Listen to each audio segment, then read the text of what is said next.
What's going on, guys? Welcome back to our channel. This is your boy Cike, back again with another video. For more than a decade, Nigeria has been plagued with insecurity. Boko Haram, kidnappers, militancy, bandits, herdsmen, name it, court clash. What does Nigerian government do? They negotiate with them. What happened on the 22nd of October 2020? This year, guys, will never be forgotten by Nigerians. We cannot forget it easily.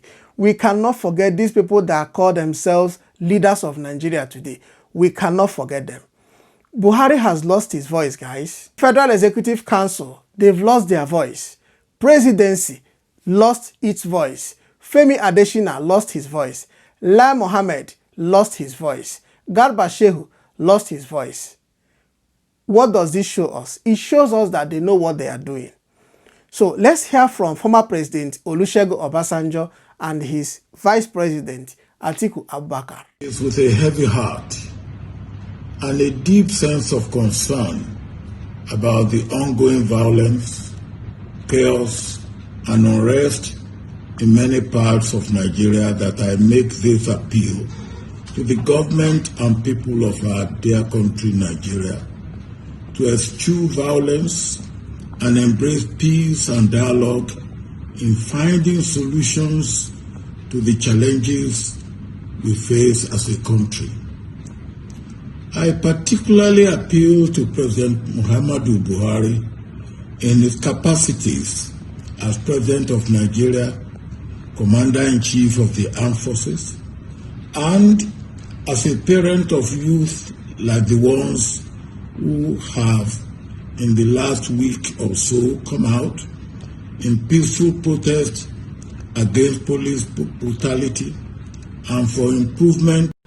I woke up this morning and did the unusual. I called to speak to all my adult children. I did so because I wanted to be sure that they are safe. I also wanted to be assured that the event of yesterday was a nightmare, but it was real. This is our new normal.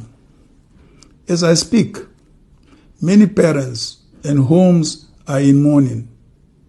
Their children mowed down in their prime by needless show of force by security forces that were supposed to be protecting them. For over a week, our young people have been trying to draw our attention to their grievances by way of the Endsars movement. Sadly, it reached a violent crescendo yesterday with the unprovoked killing of unarmed and peaceful protesters, even while they demonstrated their patriotism by singing the national anthem. I am heartbroken at this turn of events and deeply condole with the families of the victims. I feel their pains and the pains of the injured and maimed. There are reports of hospitals refusing to treat injured from this horrendous incident. I urge all hospitals, private and public, to prioritize the Hippocratic Oath and treat every and all of the injured. To save their lives is a task that must be prioritized. I call on our armed forces to show restraint. No more lives must be lost.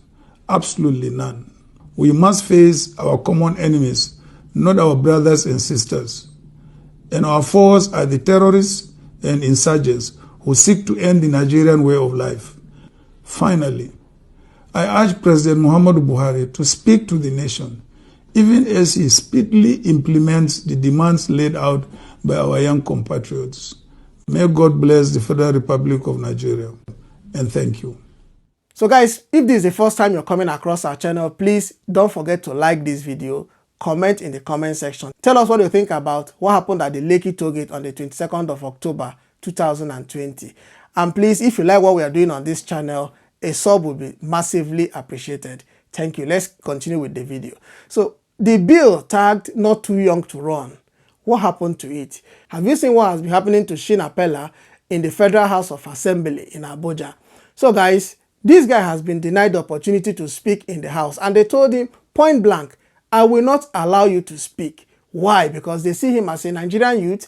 They see him as a little boy. All those old folks in the House of Assembly still think that we Nigerian youth cannot run the affairs of this country. So let's watch how this thing played in the House of Assembly. Give the people something this time. allow me to speak here. I will not allow you to speak. If you don't allow me to speak here, then yeah. We'll speak. I'll speak to the media. I'll speak to the press. Then we'll meet there. Okay. If the government has led Nigeria, and we actually head of government, and we actually led out of government to that track, you are not going to speak.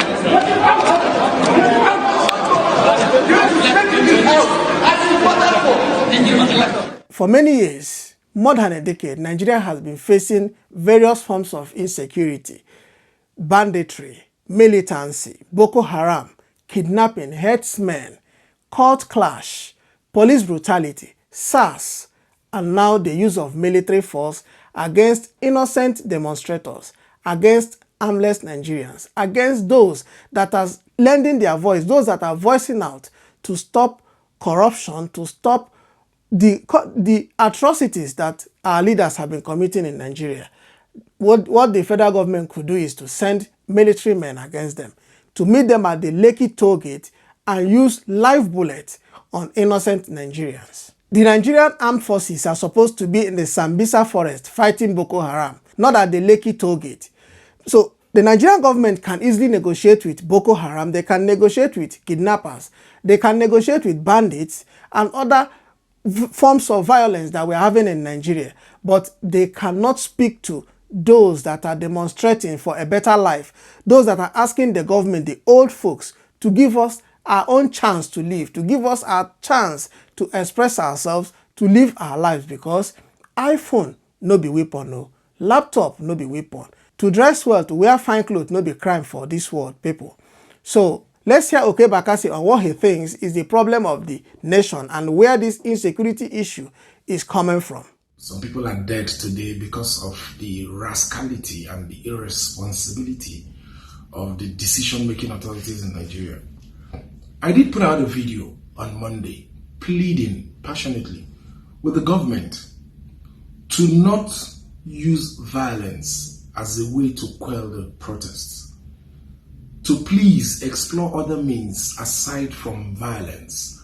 But obviously I knew they were not going to listen. I knew. Because we operate in a society where it is the advice of the unintelligent that prevails. Oh yes, how do you explain it? Because if government takes advice from intelligent people, if they are thoughtful about the decisions that they make, the country won't be in this state in the first place. The youth won't have to be on the streets.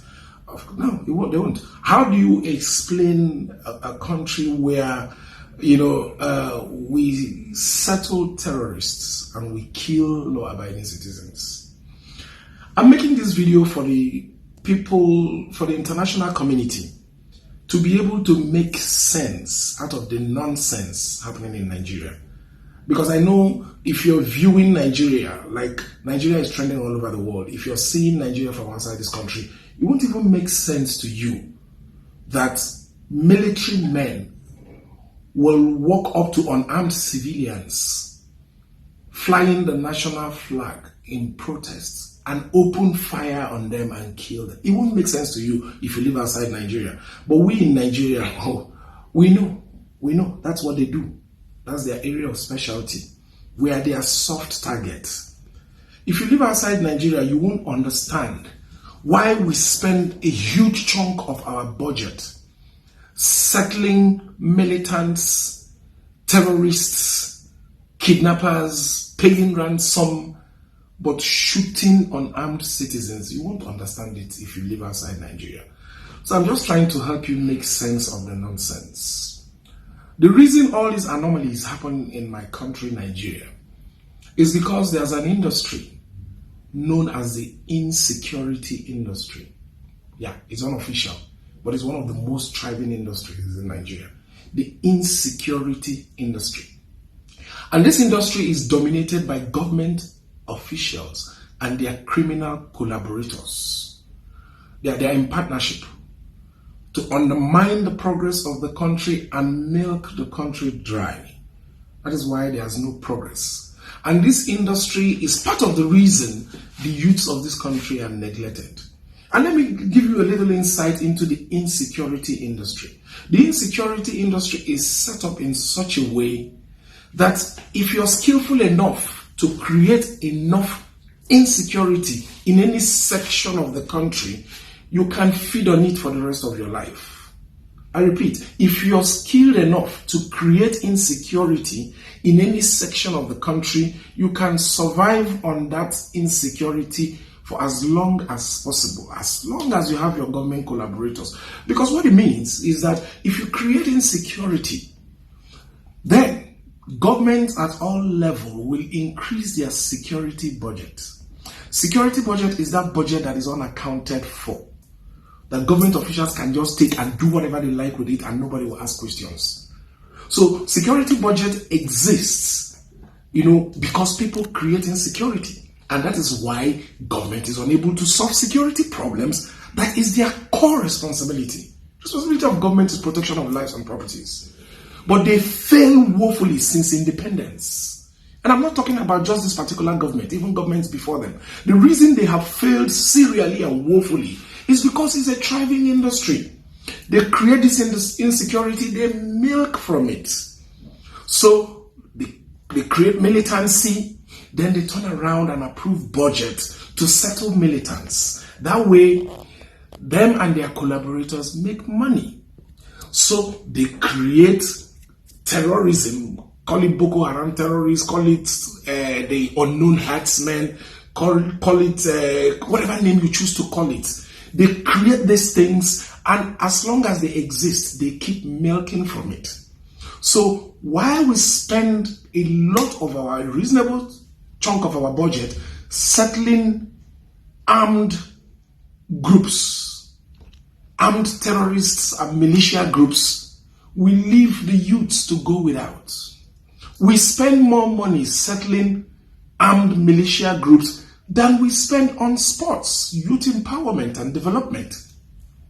So what do we now do? Law enforcement agents who can get a chunk of it turn around and try to exploit the same youths that are already exploited. That is the insecurity industry in Nigeria. Now, these same youths that are neglected, that you can't promote their sports, you can't promote their endeavor, are left, the ones who don't have the courage to pick up arms and join any militia. They pick up their laptops and they go into cybercrime. Oh yes. So if you're abroad and you're wondering why there are too many Yahoo people in Nigeria, is when you can't join the insecurity industry, then you join cybercrime. Then the rest of the people who are not insane enough to join any of these groups flee the country to other parts of the world. It doesn't matter how insecure that part of the world is. The youths run away through the desert, through the ocean. Anyhow they can find their way, they get out of this country. So if you're watching what is playing out in Nigeria at the moment, with the attack unleashed by governments on innocent protesters, if you're watching it internationally, just expect more Nigerians to flee the country, to come into your shores, through the desert, through the ocean. They don't mind losing their lives, because if they stay here, they will get killed too by the military that are supposed to be protecting them. Yeah, that is what we have in Nigeria. If this is the first time you're coming across our channel, please don't forget to like this video, comment in the comment section, share our videos with your friends and family. And if you enjoy what we are doing on this channel, please, a sub will be massively appreciated. Let's continue with the video. Twitter CEO Jack Dorsey has been dragged to court by Adamu Garba, accusing Twitter CEO of sponsoring this protest, sponsoring Endsars protest in Nigeria. This guy, Adamu Garba, is demanding $1 billion from Jack Dorsey as compensation to Nigeria, for the damages Twitter has caused Nigeria, and the protest has caused Nigeria as well. So he's also asking the NCC, Nigerian Communication Commissions, to shut down Twitter in Nigeria. So let's hear from Adamu Garba. And guys, listen to this guy carefully and tell me what you think in the comment section. Is he speaking from his mouth? Is he thinking with his head? Or he is thinking from his anus? Jack Dorsey, the Twitter owner, and the Twitter International as a company, for actively sponsoring and supporting the Endsars movement by encouraging funding for this movement that have resulted into serious catastrophe for the country. I'm sure most of you are aware of what is happening. Now we have several uprisings in the country. Destruction of so many lives and properties is ongoing, and therefore we are calling on Jack Dorsey to come and pay Nigerian government $1 billion in compensation for all the damages that he caused this country. And also, we knew exactly the kind of script they play in other countries when they intervene using their social platform. So for his gross abuse of privilege, because he is a platform owner where most of the gullible Nigerians have joined and have been actively patronizing and supporting him, he went ahead, tweeted that people should donate to a Bitcoin account, an account that is untrackable. To us, the end game is to topple the government, democratically elected government of the Federal Republic of Nigeria. So as a patriotic citizen, I cannot sit and wait and see our country degenerate like the way we have in Libya, the way we've seen now in Egypt, when it turns out to be a graveyard. We cannot allow those kind of damages to happen in Nigeria. And that is why we are here to call on him to make sure that he comply to come and pay Nigerian government $1 billion and settlement for all the damages that is caused in this country. And for him to continue to operate in the Nigerian internet space, he has to open a company in Nigeria, employ local labor, pay local tax, and submit all the evils or all the bad acting that is happening at the back end of the Twitter to the responded authorities. And that is why if you look at our responded, we call on the President of the Federal Republic of Nigeria to use his constitutional power to stop this protest from going on, because we cannot afford to have. If you like this video, give it a thumbs up, share it with your friends and families. If you like what we are doing, please, a sub will be massively appreciated. Don't forget to share our video, comment, tell us what you think in the comment section. I will see you guys in the next video. Peace.